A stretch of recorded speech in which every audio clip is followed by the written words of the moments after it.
always searching for in restaurants and every place else. If you don't mind, I'm just going to sit here and preach this way. You know, I carry a stool with me for confirmations. And at most of the parishes this year, I'm actually preaching from that stool. And it's been amazing how that hominess and that proximity to the people is providing a very different experience for the families of those being confirmed. 3 verb phrases stuck out to me from that first reading in light of our gathering here this evening. The first is, I give. God saying, I give you. Words from the mouth of God about all the gifts of creation which God is entrusting to the human creature. And that reminds us that all is gift from the hand of God.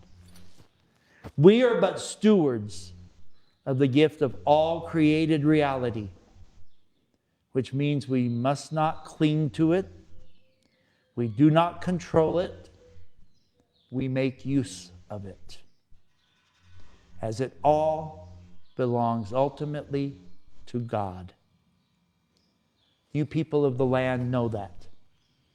You don't control the weather. You don't control the water table. You don't control the wind. You till and you plant and you nurture and you harvest and you trust.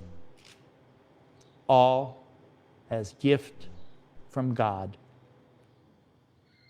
I give. The second verbal phrase which strikes me is have dominion. Now this is a tricky one. The dominion is not control, as we just considered. It is our ability as humans to make use of the way God has created us so that the gifts of creation can be put at the service of the kingdom. For example, your knowledge of agricultural science. When Junior brought his seeds in, he actually gave me a couple of minutes of lesson on the different seeds and why he's chosen these seeds over those seeds, and we talked about the manufacturers. Your knowledge of agricultural science. The mechanics of your equipment. I don't know if you all remember my faux pas from when I first got here, when I bragged that I had actually ridden a $750,000 cotton stripper. Heinrich, what's his name? The old man. Mr. Heinrich took me on his, what do you call him? The big machine. The baler, yeah. But I misspoke when I said that. Your legitimate use of animal husbandry. You know, look at these beautiful horses back here that I saw as I drove in and as we were preparing. And then humility is necessary in our exercise of that dominion. And you folks know that. God has a way of humbling us, which I think as a nation these days we need to bear in mind as well. The third verbal phrase which strikes me is, be fertile and multiply. Young couples in the Dallas area who I got close to when they were young couples, I'm thinking of a couple, they're named Tom and Becky. I had their wedding back in January of 1982 in my first parish assignment. And it wasn't too many months later that I was quoting that phrase and saying, be fertile and multiply, be fertile and multiply. And they ended up having 2 boys. As they got older, and other friends of mine, like one who visited me this last weekend, and were reaching the end of childbearing time, when I would do that, they would slap my hand away. Be fertile and multiply. And in fact, we're blessed at the office right now that very reality has happened to our director of youth ministry, as she and her husband are now expecting their 3rd child. It's really, though, a profound expression of God's desire for our human labor to bear fruit. Multiply, hinting at prosperous outcomes of that labor. And fertile, applying directly to a wish for good agricultural outcomes. Aileen was just sharing with me the good start from the germination of your crops, right?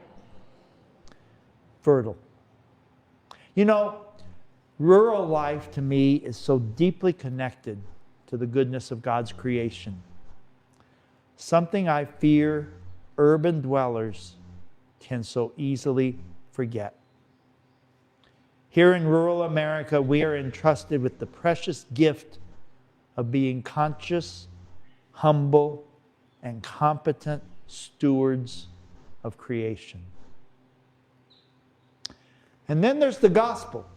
Both of these texts were chosen as part of the feast of St. Joseph the Worker. In that gospel, the origins of Jesus were presented as a mystery to his listeners. They could not comprehend where his wisdom came from, and their lack of comprehension actually morphed from astonishment to offense, and they took offense at him.